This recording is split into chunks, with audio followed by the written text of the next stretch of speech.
Hoy vamos a tener el placer de, en este trabajo nuevo, experimentar las primeras tomas de trabajo de estudio, de campo, en la experiencia del primer documental. Hoy es 2 de diciembre de 2017. Vamos a entrevistar, vamos a trabajar con la experiencia en Seremos Eternos de articular un documental relacionado con la temática de la vivencia con personas, testimonios de la vida real, entonces articulado con el género documental. Y esto nos va a posibilitar de alguna manera poder generar un producto que sea distinto a lo que venimos trabajando desde el punto de vista artístico. Entonces, va a ser nuestras primeras, hoy a partir del 2 de diciembre, vamos a estar entonces haciendo las primeras tomas, los primeros pasajes, ensayando las primeras testimonios con la primera persona.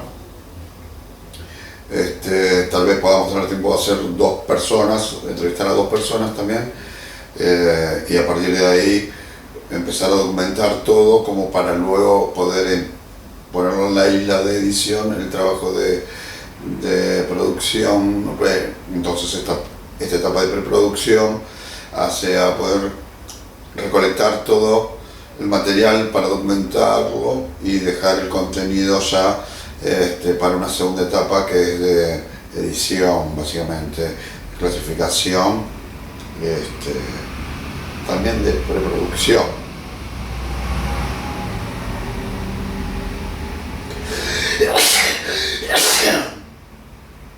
Así, esa es la manera en la que de alguna manera me gusta poder trabajar y expresar las distintas propuestas desde Seremos Eternos.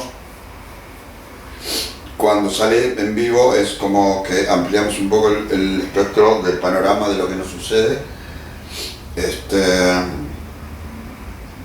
sin toda la fuerza del maquillaje de producción que hace las producciones ya finalizadas, incluso que alcanzaron a los niveles de las emisiones en vivo. Seremos Eternos en este sentido trabaja de una manera muchísimo más amplia, de características donde no hay casi intermedios, ciclos intermedios ni intermediarios, y tal vez esta sea la primera vez que producir el género documental nos pone en el desafío de etapas de preproducción,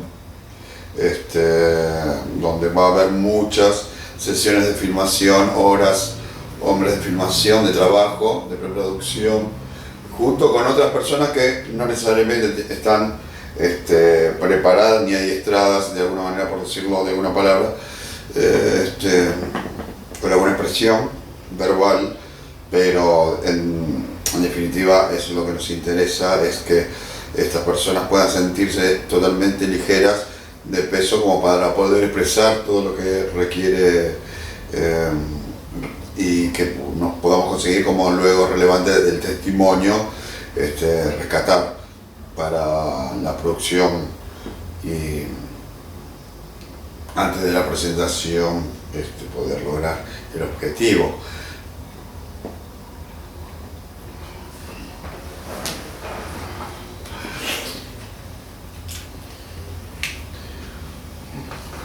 El siguiente objetivo, o el objetivo siguiente, en ese orden, cualquiera que tomes como orden, ya que existe en ese orden un desorden mismo, y el desorden ordenado es casi caótico, es poder de alguna manera dejar en transmisión documentada hacia la posteridad de otras nuevas generaciones, ya sea artísticas, de trabajo de investigación en temáticas, que aporten a partir de lo que esté documentado en este género y material de género documental, de testimonios de la vida real, parte de lo que suministre material para que se pueda luego ser reutilizable y aporte características que puedan recogerse como necesarias en un trabajo de estudio previo de campo para una nueva producción, que es lo que hace generalmente a toda actividad nueva. Cuando tiene que generarse y producirse nuevamente sobre una temática, se va hacia el formato de relevar material documentado ya previamente en otras épocas o etapas y que permita nada más que reactualizaciones sobre la temática que acompañen y de alguna manera amplíen con esta nueva producción lo que se traía hasta ese último trabajo, y en el nuevo trabajo amplía entonces la función de dotar de nueva información, aportando obviamente capacidad y conocimientos que se ponen al alcance del público.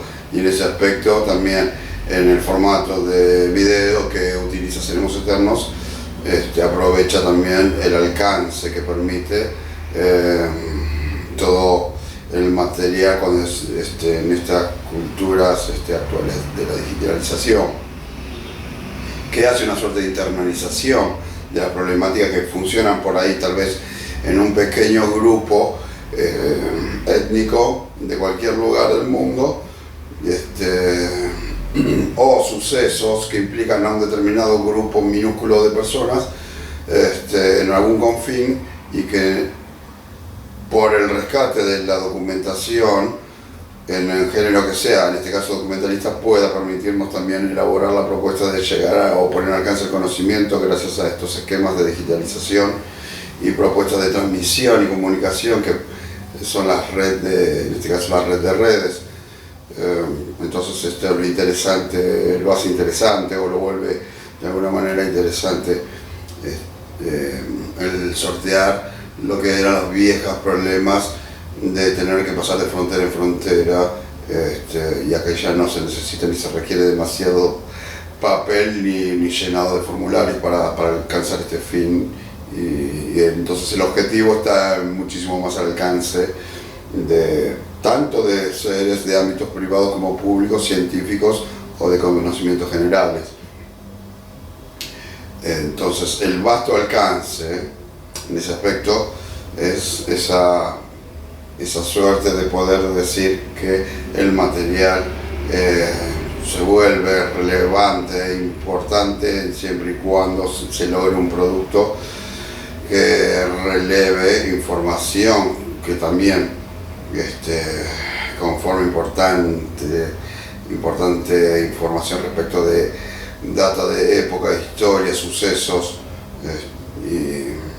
y ponga a visibilizar personas, mitos, historias, anécdotas, vivencias reales,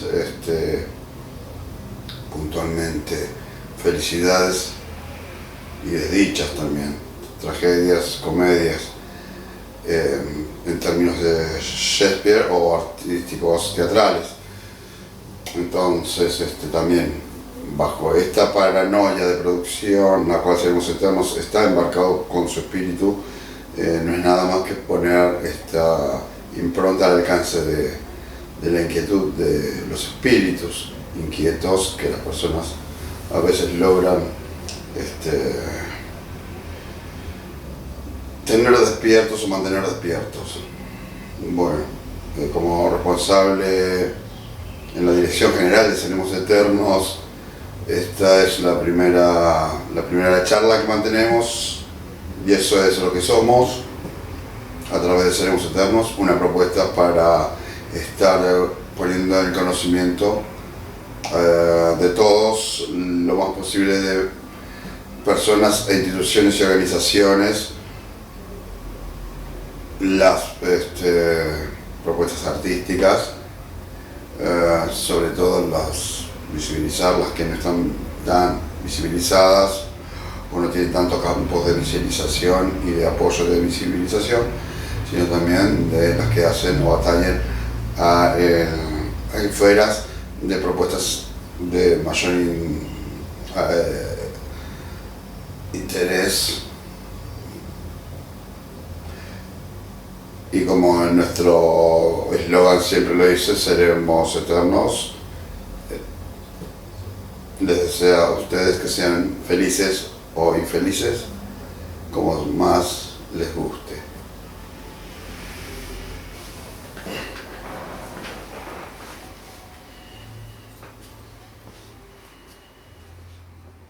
Debo tener una cara cansada. El volumen de acá tenemos. Ah, Hola. está bien. Yo voy. Ahí está.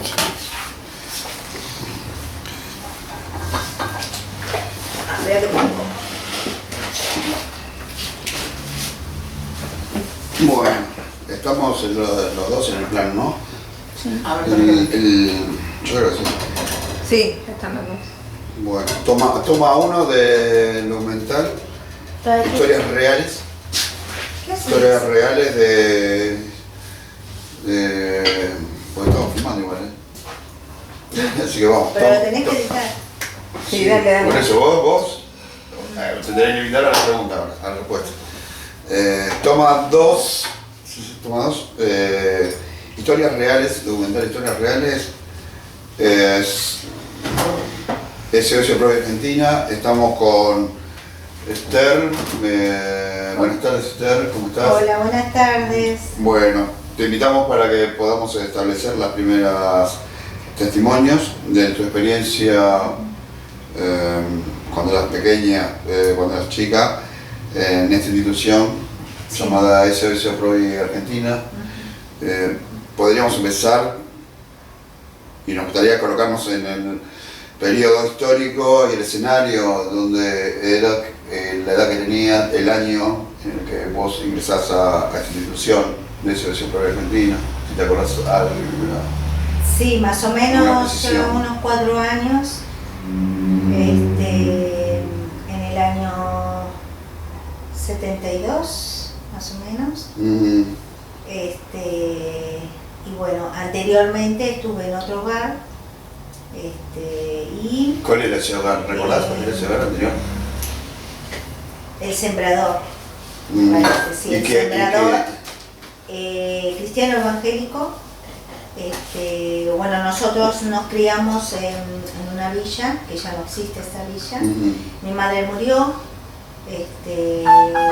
y las religiosas de ese lugar nos encontraron en la calle.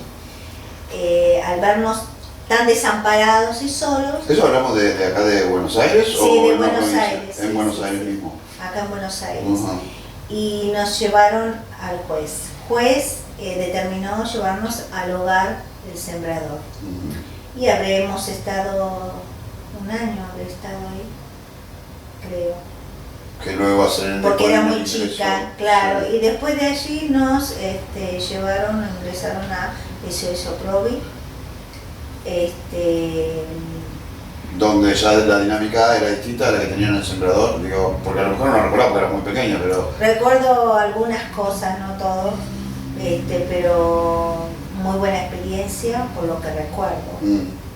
Y luego acá... Cuando vos ingresás a eso, te encontrás con que la dinámica de funcionamiento es una disponibilidad de distintas casas. Claro, Organigrama así, ¿no? Sí, distintas. Yo estaba en la Casa La Paz, había unos 5 hermanos. No parecen Yo tantos. con mi hermana... ¿5 hermanos de sangre, perdón? ¿O 5 No, personas 5 en total? hermanos 5 menores. menores y yo con mi hermana mayor. Luego de un año ingresó la hermana menor, que estaba con las religiosas. Y bueno, comencé al año siguiente Jardín Infantes, o sea que si estaba en Jardín Infante, yo estaba, tendría unos 4 años, o 5. Y Más o concurrías menos. a Jardín Infante afuera de No, dentro SOS por de Argentina. eso, Ahí las mismo. religiosas de Cristo Rey. Ajá. Sí. Funcionando también Sí. un jardín de infantes por una de las religiosas. Sí. Y luego, bueno, el primer grado, que es la secundaria, colegio afuera de SOS. Claro, y siempre así, en esta primera infancia. ¿Qué recordás vos de tu infancia respecto de todos los días? ¿Cómo transcurría tu vida en esta casa de La Paz? Y bueno, cuando uno es niño recuerda los juegos. ¿Qué hace un niño? Juega. Luego cuando vas creciendo vas viendo ciertas actitudes de mayores que duelen. Bueno, está bien, porque la pregunta iba a esto. O sea, generalmente la gente, ¿no? En el inconsciente colectivo, tiene como referencia que los institutos de menores son cosas cuadrados, ¿no? Donde hay un patio en el medio, tipo cárcel, y digamos, cuando vos decís juegos, ya es como que te cambia todo ese arquetipo configurado en la cabeza del inconsciente de las personas, a pensar entonces en qué forma, de que entonces había un parque, sí, había un parque, juegos, también íbamos al barrio, paseábamos. ¿Esto dónde estaba inserto? ¿Ese es Argentina, en la que vos estabas? ¿En qué ciudad? En Garín, en la ciudad de Garín. Y bueno, también no es que estábamos enjaulados, sino que también teníamos acceso afuera del barrio, a la ciudad, paseábamos, teníamos gente conocida, íbamos al colegio, a la iglesia, servicio médico, exactamente, al hospital, a los distintos lugares, ¿no? Pero ahí era la convivencia, el lugar, nuestro hogar. Y vos, si dijéramos en el rango etario que estuviste en Oprovi, que es desde tu ingreso, que es 4 años, hasta, está delimitado el rango etario tuyo de la edad, de 4 años a... 16. 16. Bien. 16 porque a los 16 ingresé a la residencia de mujeres. Bueno. O sea, ya de jovencitas, ¿no? Bueno, te voy a pedir que me ayudes, manteniéndonos en de 4 a 16. Ahí entonces, vos estás en la primera infancia, los días es jugar, ir al jardín de infantes y empezar a relacionarte con la gente de la sociedad, en las instituciones como en la iglesia, la escuela, los servicios médicos, ¿no? Que tenías que visitar por el cuidado médico, que en realidad el Centro Argentina también velaba por el cuidado médico de la salud de ustedes. Sí. Bueno, y con respecto a la persona en la cual, si bien vos estabas con otros infantes, otras infancias, sí. ¿Qué pasaba? ¿Quién estaba a cargo de esta Casa de La Paz? ¿Cómo era? ¿Cómo explicarías? ¿Cómo lo tomabas vos a esta relación? Bueno, los integrantes eran 5 hermanos de otro apellido, que no eran mis hermanos, y mi hermana y yo.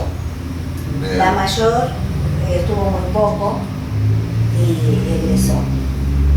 Pero quedamos nosotras dos y luego egresaron los otros hermanos y siempre había en esta casa una persona que nos guiaba, nos enseñaba o nos cuidaba, pero nunca se mantenía la misma persona, o sea, siempre hubo muchas personas ¿ah, sí? Sin tránsito, como tránsito, ¿no? No duraban, así que a ninguna... ¿Vos veías que en otras casas sí? En otras casas no, se mantenían la misma persona, pero en esta casa por años se mantenían, pero en esta casa no. Siempre desfilaban distintas personas y nunca había una que durara un periodo de largo o prolongado. No, por eso yo no puedo decir que algunas fueran mi madre o mi tía o mi... Claro, me interesa eso, porque claro, entonces como yo no tengo esa referencia. ¿Con qué imagen se relacionaba? Claro, para mí las que pasaron eran las señoras que venían como celadoras a cuidarnos y se iban. Por X motivo se iban. ¿Siempre femeninas? ¿Hablas de celadoras? Todas femeninas. ¿Todas femeninas? Adultas como jovencitas, pero ninguna se mantenían en el lugar. ¿Y qué crees que posibilitaba esto de que no permanecieran largos periodos? Yo pienso que venían por el trabajo, por la necesidad de tener un trabajo nada más, se cansaban y se iban. O sea, no eran lo que ellos buscaban. Perfecto. Porque si recordamos que es un laburo complejo, ¿no? No claro, parece ser el de lo más hay que común. tener la vocación, o te tiene que gustar estar con chicos de distintas convivencias, de distintas formas de vida de cada uno. Hay que estar, o sea, las entiendo como no las entiendo hasta el día de hoy, ¿no? Claro, perfecto. Vamos a hacer una pausa y retomamos ahora luego de la pausa. 1, 2, 3.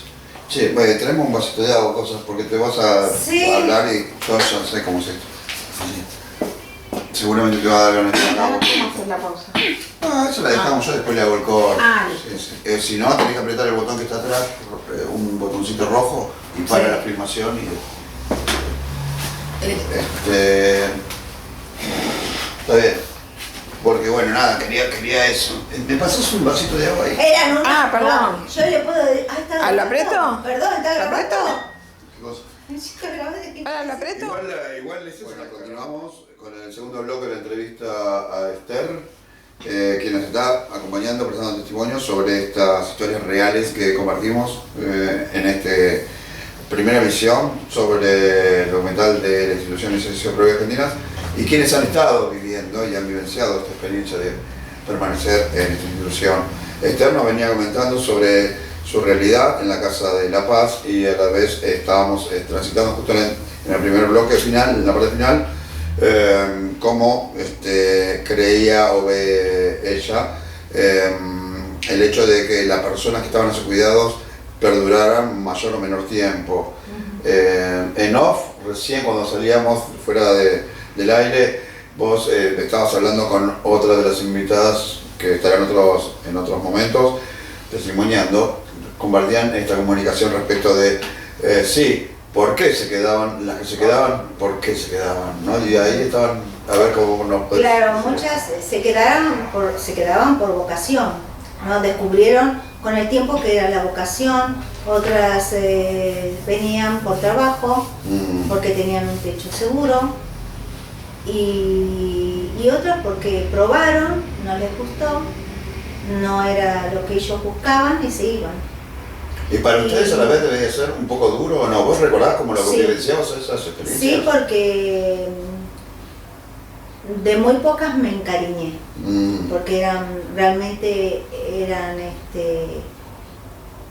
personas que yo consideraba muy queridas, pero otras no.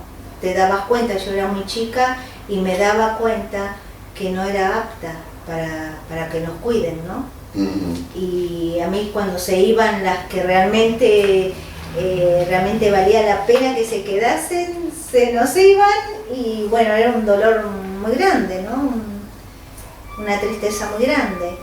Y eso fue pasando por los años que, bueno, en esta casa nunca duraba ninguna mujer, entonces no teníamos la identificación de una madre o de una tía, o por lo menos para mí, ¿no? Eso más allá de la infancia, incluso incluye esto de que se iban, también se reiteraba en tu época de la primaria escolar, la secundaria incluso también, se mantuvo esta dinámica de que en la Casa de la Paz no había permanencia estable de la plantilla de trabajador. Era continuamente, todo el tiempo. Continuo, no había una persona que se quedara un buen tiempo. Y terminás infancia entonces, y terminás jardín infante. ¿Incorporás a la primaria en una escuela adentro mismo de SOS o no? No, fuera, en el barrio. Nosotros íbamos a los colegios en el barrio, estábamos insertados en la comunidad. ¿Vos decís barrio Agarín porque en ese momento era pueblo, y después se convirtió casi, terminando la la primaria, fue ciudad. Bien. Está bien, ahí vamos viendo la evolución también. Por eso fue evolucionando. Sí, bien. Y ahí de primaria, entonces empezás a incursionar en la primaria y te vas relacionando ya con hijos de familias del barrio. Claro, del barrio, ¿no? del lugar. De Garín, Sí. de Garín y de este pueblo. ¿Cómo te pudiste incorporar a esa dinámica de la vida social con los demás que venían de las familias más tradicionalmente, en su formación tradicional? Sí, bien. ¿Sí? Sí, no, en ese generó sentido. conflicto ahí. No, en ese sentido yo nunca tuve problema. O sea, vos los podías invitar a que vengan a Oprobi a jugar con vos, o vos ir a la casa de ellos jugar. No, O sea, después no de la tuve escuela. esa suerte de que me dejaran ir a las casas de ellos, Ajá. ni ellos venir aquí. No tuve esa suerte de tener amistades, ¿no? Estaban en la primaria y bueno, se encontraban mis compañeras en la casa de tal, pero a mí no me dejaban. Bien. Pero no me afectaba tampoco. No te para mí. generaba una frustración, no era que te dejaba pensar, Porque vos a la para cama y mí, pensabas quizá- a la noche no puedo ir, no me dejan ir, ¿qué pasa? ¿Que parezco un extraño o no te generaba ese tipo de cosas? No, porque para mí los chicos de Oprobi eran mis amigos. Ajá, tenías muchos chicos Yo ahí mismo. Ahí adentro. mismo me relacionaba y era como que no me faltaba. Claro. Entonces, eso me, ¿cómo puedo decirlo? Me cubría esa parte que quizás le afecte a otro chico. Ujú. A mí no, porque los mismos chicos de Oprobi eran mis amigos. Claro, genial, bueno. Eso no- O sea, te quitaba la posibilidad de vivir en tensiones, Claro. ¿no? Propiamente. Bien, en ese rango también, entonces, en primaria, ¿cómo te recordás esa etapa? ¿Como que te fue linda, feliz, con anécdotas mayormente felices? ¿O también había, considerás que podés recordar experiencias negativas, tristes? De la secundaria. De la primaria, Perdón. Todavía estamos en la primaria. Sí, de la Sí, primaria, sí. perdón. No tengo ninguna situación triste, nada. Porque la primaria llega hasta tus 12 años, 13. ¿no? Más o 13, y aparece ¿qué cosa ahí? Aparece la vitalidad sexual, el interés del enamoramiento, también, ¿no? Se va empezando a incorporar. ¿Vos recordás así algo así en esa edad? No, ¿En tu vida personal? No, porque no se me había despertado todavía el interés. Ajá, ¿no? sí, Yo estaba en otra todavía. Bien. No, ¿En qué estabas? Para que la gente más o menos se puede... Aún era conocer una un poco. niña, a pesar de la edad, y con ¿Y todos jugabas los con muñecas entonces? Sí. ¿Era así? con todos los conflictos que yo había pasado duros en mi niñez o parte de también estando en la primaria,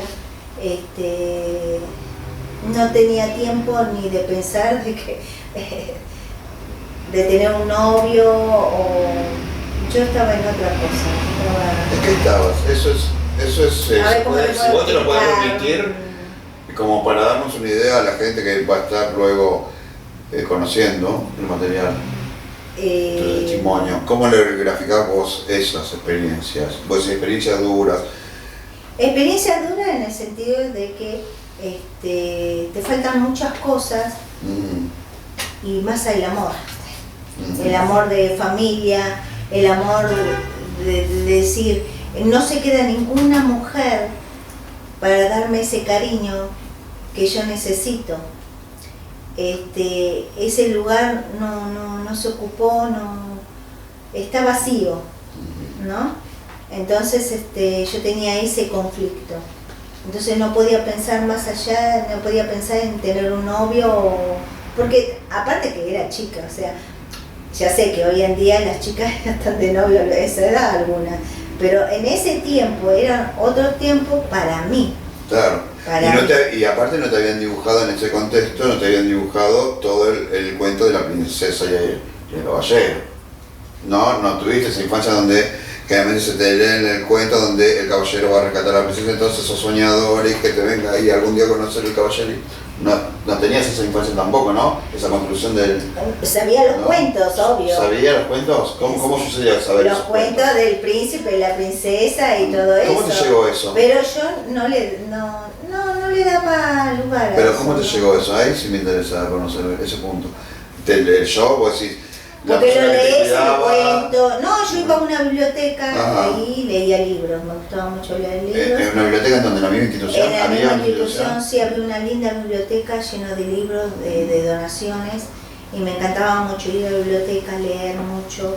Me llevaba, cuando no abrían la biblioteca, yo ya tenía, porque me llevaba libros a la casa y leía, ¿no? Leía muchos libros, muchas historias, muchos cuentos, y bueno, pero no, en mi vida personal, esa parte no. Claro, y entonces como no te podías concentrar a la parte romántica, ¿no? O de búsqueda del romanticismo, entiendo que te podrías estar concentrando más en la búsqueda más concreta de materializar tu felicidad, como podría ser, entiendo, estudiar más, o ayudar más en tu caso a tus hermanos, o a la persona que estaba oficiando, no sé cómo la calificaba, pero digo, ¿deberías estar más concentrada tal vez en esas cosas?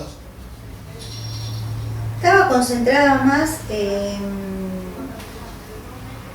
el sentido de estar, bueno, yo era muy solitaria, a pesar de que yo me iba con los chicos a un parque, el mismo lugar, a jugar, estar con los chicos, también me retiraba y era muy solitaria, muy solitaria. No me pregunte qué es lo que pensaba ahí, porque no me acuerdo, pero sí recuerdo que era muy solitaria,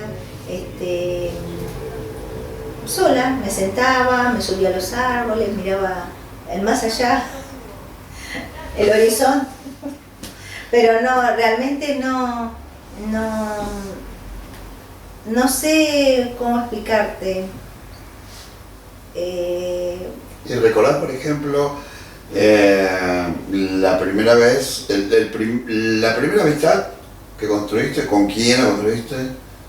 Ay, mi primera amistad. ¿Qué año fue? ¿Qué cosas sucedió? No me pregunte los años, por favor. Mira, mi primera amistad, dentro de la institución, siempre hablamos. Sí, bueno, pero puede ser una persona de afuera de la institución, obviamente. Claro. Que fueras construyendo una amistad. Y mira, amistad no. No, nunca hice una amistad fuerte.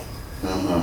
Sí. Tenía más afinidades con ciertas chicas, pero nunca tuve una amistad. Bien. Y si tuvieras que contar o recordar alguna anécdota de la primaria, de la época de la primaria, ¿hay algo que te aparece así? Mira, de cualquier sea. Sí, mira, yo alegre, tenía triste, una maestra, yo era muy habladora. Sí. Y siempre iba a dirección. Y como era un barrio chico, siempre las maestras rotaban en distintos colegios, siempre las mismas. Entonces de las 5 me fui a otro colegio, del otro colegio 18, me mandaron para terminar la primaria a Escobar. Y siempre teníamos las mismas maestras que veíamos en el otro colegio, pasando los años, las volví a ver, algunas, en el séptimo. Pero había una que recuerdo que había varias muy buenas que me llenaban el alma, la verdad. Pero había una que siempre me acordaba. Esta mujer siempre hubo como un rechazo que ella tenía hacia mí. No sé por qué, pero sí lo noté.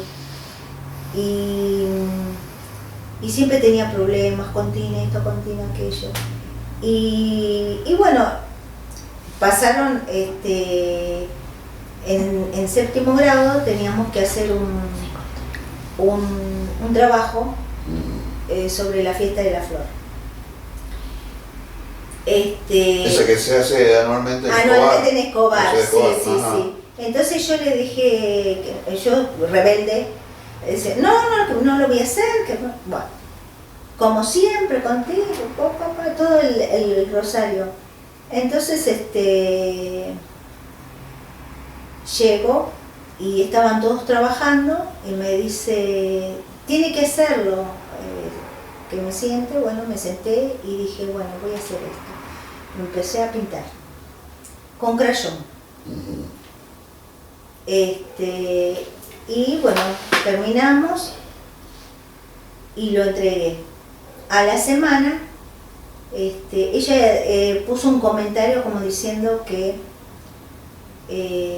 por mi forma de proceder y que lo había hecho sin deseo, sin ganas. O sea, que no esperaba nada de mí. Y entonces vienen la gente de la fiesta de la flor y anuncian quiénes son los ganadores. Y como yo siempre decía, más sí, a mí no me van a llamar porque no me voy a molestar. Bueno, llego tarde como siempre, llego tarde al aula y estaban todos en silencio y ella estaba ahí. Como siempre, tarde. Sí, le hago. Entonces, me voy a la dirección. No, ahora no te vas a la dirección. Vení que te tenemos que decir algo. Y me dice, bueno, anuncian que había ganado el trofeo, primera categoría de pinturas. Eso a mí me llenó muchísimo, porque Claro. yo ahora me estoy emocionando. Sí, pero claro. Porque Entiendo que había muchos integrantes y también estaban concursando, ¿no? Bueno, vamos a dejar que te recuperes un poquito y volvemos y retomamos un poco la charla. Pero claro, es lógico que uno se emocione. me emocioné. Sí, lógico. Bueno, sí, tranquila. Está bueno, está bueno. Yo tranquilo. Las cosas que me hacía esa mujer. Oh, ¿Eh? Mira. Alicia, no la nombré porque... Las cosas que me hacía, las Mira. cosas. Bueno, pero viste, ese premio. Y vos sabés que me llenó tanto Sí. que la miré como una cara como diciéndole, mirá, acá está la de Oprobi, Mirá la vos. pobrecita, la Mirá. rebelde, la que siempre Mira, parada te ganaste el premio. y me gané. Mira, No se lo ¿viste? esperaba ella, no se lo esperaba. Claro. Claro, le pegaste un Yo golpe bajo, Claro. recibió. Se quedó. Claro, la que siempre te hacía un desliz y resulta que al final le demostraste que otros te Mira. reconocían lo que ella no. ¿Viste? Ay, bueno, ¿Viste? siempre cuando cuento esto me emociona. Pero es lógico, claro. Porque fueron desde el primer grado que esta me tiene así. Mira. Desde el primer grado, desde Pero la que escuela la, 18. 18, no eran las 5. Desde la escuela 18. Ella estuvo en la 5 también. ¿Qué Eran pasó? siempre las ¿Se quedó mismas sin memoria? maestras. ¿Se quedó sin memoria? Las mismas maestras, ¿viste? Pero yo no sé qué tenía conmigo esa No mujer. tengo Pero nada para Ah, sacar. Perdón, no puedo sacar nada. Yo estoy grabando. Ah, bueno, la ¿me última ayudás? parte de la Sí, grabé. porque no tengo nada Igual para sacar, porque tengo tenés material de... Sí, Igual tenés este. por suerte tenemos ese. Hoy se me Ay, ocurre no lo eso. corté. Toma. Cortalo. Sí, así mismo. Bueno, ¿sabés cómo? Cada vez que cuento me emociona. Estamos entrando en este tercer bloque para hablar con Esther respecto de su pasaje y vida dentro de lo que es el funcionamiento de la institución SS Oprobi Argentina. Entonces, en este documental de historias reales, estábamos con Esther transitando la etapa ahora que finalizaba la etapa del ciclo primario escolar, obligatorio en Argentina, y ya entonces entrando en esta edad de los 13 en adelante, referido no tanto ya a lo escolar, sino también a tu vida interior, a tu desarrollo personal y en el contexto familiar o de la Casa de la Paz, respecto de los que estaban encargados de la educación de ustedes, de alimentarlos, del aseo, la seguridad, de darles toda esa suerte de confort. ¿Qué podrías vos comentar respecto de tus anécdotas y experiencias, digamos, como para darnos una idea de contarnos un poco cómo ha sido ese pasaje? Sí, la convivencia en realidad con los hermanos, porque eran hermanos, aunque no sean de sangre, eran hermanos en la casa, era muy buena. Pero no tan buena con las personas que habían pasado en esa casa, ¿no? nos maltrataban, nos injuriaban, el maltrato, no sé si lo puedo decir, Sí, claro. nos maltrataban físicamente, nos arrodillaban, psicológicamente también, nos arrodillaban con porotos, maíz, y por minutos y minutos. ¿Y eso por qué ocurría? ¿Porque se portaban, era una gran macana? ¿Recordás alguna anécdota de ese castigo? No, muchas veces eran porque eran personas, siempre lo pensé, resentidas de la vida. ¿Vos lo Entonces, pensabas así? Yo lo pensé así siempre. Y que en cualquier cosa que no salía como ellos querían, éramos niños. Éramos niños. El niño no podés obligarlo a que sea como una persona mayor quiere. El niño tiene que ser libre y le tenés que enseñar con amor, ¿no? Si no estás preparado, tenés que irte. Entonces, a nosotros, yo siempre pensé que fueron personas resentidas de la vida y todos sus malas experiencias y cosas que no se le han cumplido, lo recargaban en nosotros, ¿no? Con golpes, con látigos de caballo, con varas, nos ahogaban la cabeza en los baldes, como te decía, nos hacían arrodillar, nos lastimaban las rodillas. Y luego de estos castigos, ¿qué se producía en la relación? Porque uno debe entender que aparece un sentimiento de bronca, de odio hacia ese que lo castiga. ¿Qué se producía después, respecto luego pasó de eso? Se iban a la cama, el día terminaba como si no hubiese pasado nada, la persona que los había hecho hacer ese castigo se hacía la más buena de todas. ¿Qué es lo que pasaba después de eso? En nosotros crecía temor, mucho miedo, inseguridades, nos aparecían inseguridades y no amor hacia esa persona, ¿no? Pero bueno, teníamos que sí o sí obedecer a lo que ellos nos decían, ¿no? Nos planteaban en ese momento, ¿no? Así que el mínimo movimiento que hacíamos ya estábamos atentos a que no nos castiguen, ¿no? Claro, es muy fuerte. Es muy fuerte, sí. No teníamos esa libertad de esa niñez que vos decís, qué bueno. Claro, me puedo mandar una macana que no me va a venir un sopapo, no sé, o eso, lo que vos decís, ¿no? Todos esos maltratos. Esos maltratos, ¿no? sí. Y bueno. ¿Cuánto que dejaban que marcas, ronchas, también? Sí. ¿Quemaduras, por ejemplo, también, o no? Hubo, pero a mí no. ¿Hubo hacia otras niños personas? Le han quemado los dedos.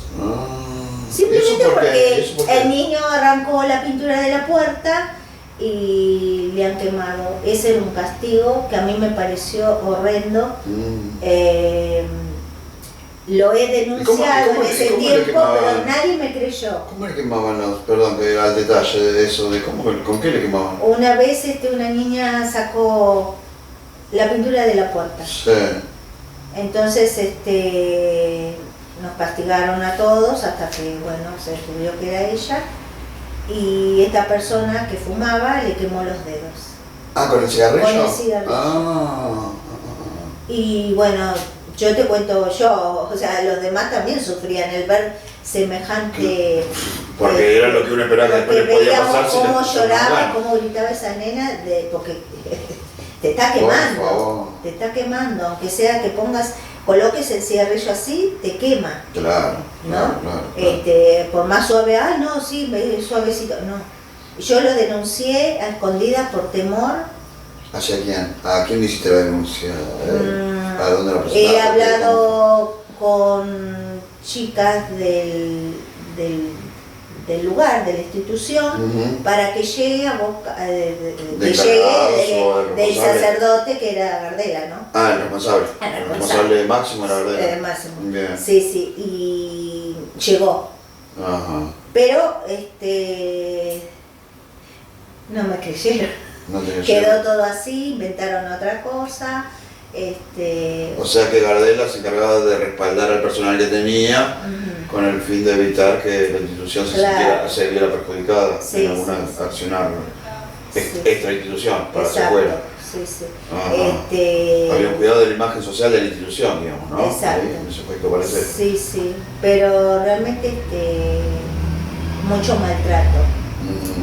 Hablo de la Casa de la Paz, ¿no? Sí. ¿Tenía contacto, hablando de Gardela, tenía contacto con Gardela, era directo, se veía, era alguien que ustedes conocían que era de carne y hueso, o estamos hablando de un dios aparte? No, yo tenía muy buen contacto. ¿Sí? Yo hablaba mucho con él, inclusive hasta los últimos días de su vida yo estuve hablando con él, lo vi, lo iba a visitar, tomábamos con las mujeres que le decían tías, ahí en las oficinas, siempre me invitaban. Realmente, ¿las oficinas fuera de la institución o fuera de la institución había oficinas? Que eran como si fueran una comisión directiva. Exacto, sí. Tenía esa relación, inclusive yo no estaba en la institución, ya de mayor, lo he visto, lo he ido a visitar, hablábamos. Cuando vos decís los últimos tiempos de vida ¿de qué me estás hablando? ¿De que ya vos fuera de Oprovi, ya adulta, vos decís, estás hablando ya ahora mayor? De muy mayor. De muy mayor. Yo ¿Y de qué hablaban con él en esa buena... época? Ya ahora, entonces, ya mayor y vos ya por ahí, hablaban de esto de tu pasaje en la institución y que como... No, como ya decía ¿no? No, hablaba del presente. Del presente ya directamente. Sí. ¿Y él hablaba de su presente o de su pasado? No, él no hablaba nada. ¿Te escuchaba? Él me escuchaba. ¿Y a vos qué te hubiese gustado escuchar de él? Que no hablaba, pero evidentemente parece que representa algo eso, de que él no hablaba nada. Siempre decía que él se ponga a la altura de un niño. ¿Viste cuando hay un niño y viene un mayor y el mayor se pone a la altura del niño? Sí. Se establece una comunicación más directa. Que tenga comunicación con los niños, que tenga más acercamiento. Y no lo he visto yo eso. No lo he visto, realmente. Pero ahora como adulto vos decís, estabas esperando que se comunicara con vos. No, siempre lo he visto. Que se comunicara con vos. No, conmigo siempre tuvo una comunicación. Porque vos pero con los demás, decía, él escuchaba. con la institución, con todos los niños, ¿no? Sí, pero porque estamos hablando de cosas distintas. Cuando vos estabas ya como adulta a hablar con él, a tomar el café o el té, sí. Vos me decís, él no transmitía, él escuchaba. ¿Qué pasaba ahí con Esther? Esther hubiese preferido que Gardela hablara más, Gardela anciano sería, sí. Ya hablara más, sí, o no. Sí, que hablara más. ¿Y qué te hubiese gustado escuchar? Mira, lo último que escuché, que lo fui a visitar a Oprovi, que fueron casi los últimos años de su vida, porque yo luego viajé a España y no lo vi más, me enteré desde allí que falleció. Yo fui a Oprovi a visitarlo, él estaba dando una misa y lo esperé. Y lo esperé, ¿no? Entonces, luego yo me quedé escuchándolo y me dice, me saluda, hola, ¿cómo estás? Muy bien, padre, ¿cómo le va? ¿A qué has venido? Y digo, he venido a verlo y a ver a la gente. Y dice, bueno, ven. Me llevó a la rotonda y estaban todos los niños, madres, llamó a todos. Yo lo quedé mirando. Llamó a todos. La rotonda se llenó, ¿se acuerdan? Había una rotonda con unas mesas. En el lugar central de la institución. Sí, había una rotonda con mesas así de cemento, pero muy lindo. Y se reunieron todos y en voz alta dijo, yo me tengo que ir. Ella fue una discípula de la institución. Dice, escúchenla a ella. Y yo me quedé mirándolo. Yo quería charlar con él. Se ve que estaría apurado, no sé. Entonces me saludó y lo veo irse. Fue la última vez que lo vi de espaldas, lo observé. Y bueno, yo tuve ese tiempo con todas las madres, porque estaban todas las madres y todos los niños. Eran niños que yo no conocía, porque yo ya era adulta. ¿Y madres que conocían? Y había, sí, 2 o 3 que conocían, las demás ya no. Madres, nos estamos refiriendo a las personas que estaban... Sí, estaban a cargo de encargadas cada las casa, casas. sí, Ajá. sí, sí. He reconocido algunas, pero otras ¿sí? ya eran nuevas que yo no conocía. ¿A quién reconociste de aquella vez? Margarita,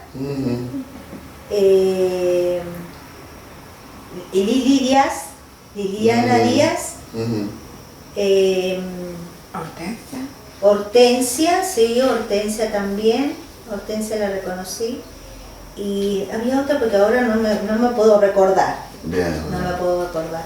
Pero bueno, hablé de mi Y experiencia. vos volvías ahí a la institución y a ese lugar y a ese parque después de ¿cuántos años?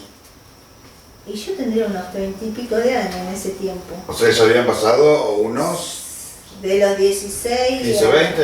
y más o menos. Sí, O sea que sí. se te desmovilizó todo, ¿no? Sí, sí. Yo tuve la oportunidad de contarles quién era. A los chiquitos. A los chicos, había adolescentes también. Ajá. Besé a cada uno y a qué cada fuerte. madre. No se me perdió ninguno porque dije, hasta que no besé a cada uno, ninguno se va. Escucharon al padre Gardela Y ese y beso todos se no. quedaron. Fue un beso de amor que sentí que tenía que darles, ¿no? Y de conexión con ellos, con tu propio pasado, pero con el presente. de Claro, ellos, ¿no? sí, sí, Puede sí. ser Y también. bueno, y hablé de mi experiencia y también de lo que yo era ahora, ¿no? Ajá. No solo en lo profesional, sino en lo espiritual y en todo lo que... Tu vida personal.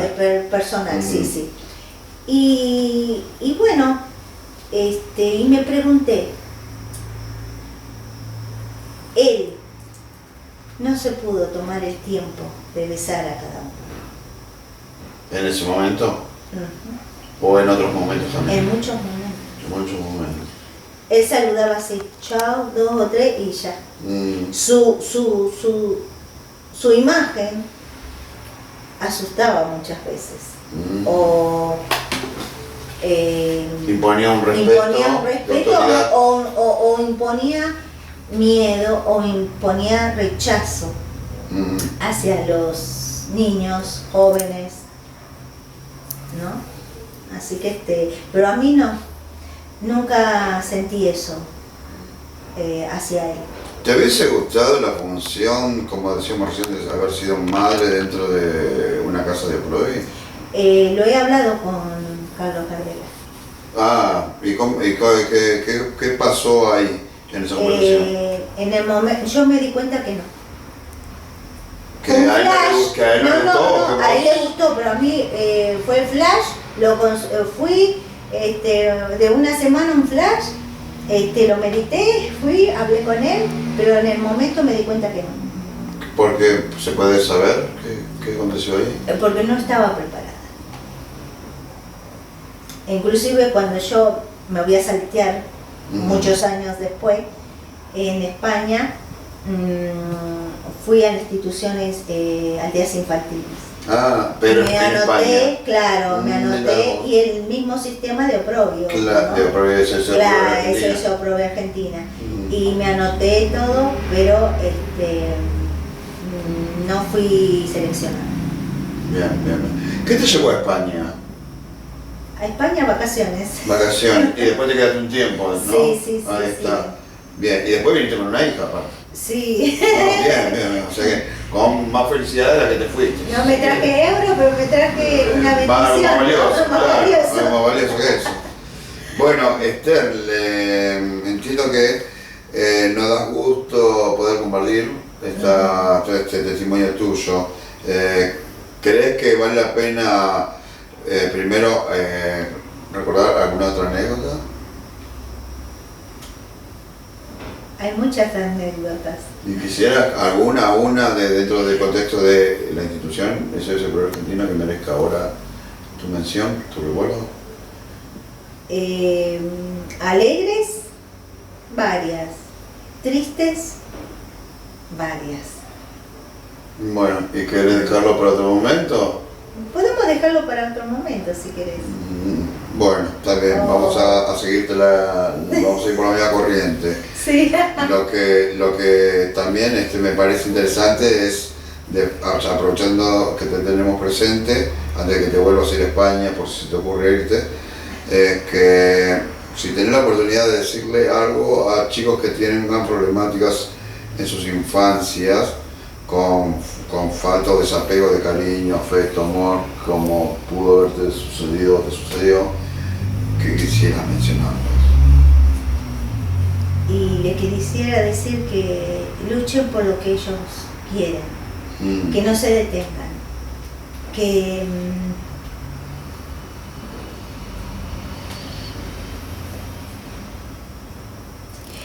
avancen en la vida, que no se queden solos, que busquen buenas compañías, que lo lleven por buen camino, ¿no?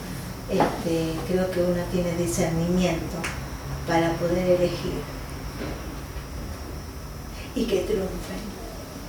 Bueno, esperemos que les llegue este mensaje pronto y seremos eternos. Te agradezco el testimonio y estamos muy felices de que estés bien y que te hayas podido ser una persona de bien en la vida. Sí. Así que, Esther, muchas gracias.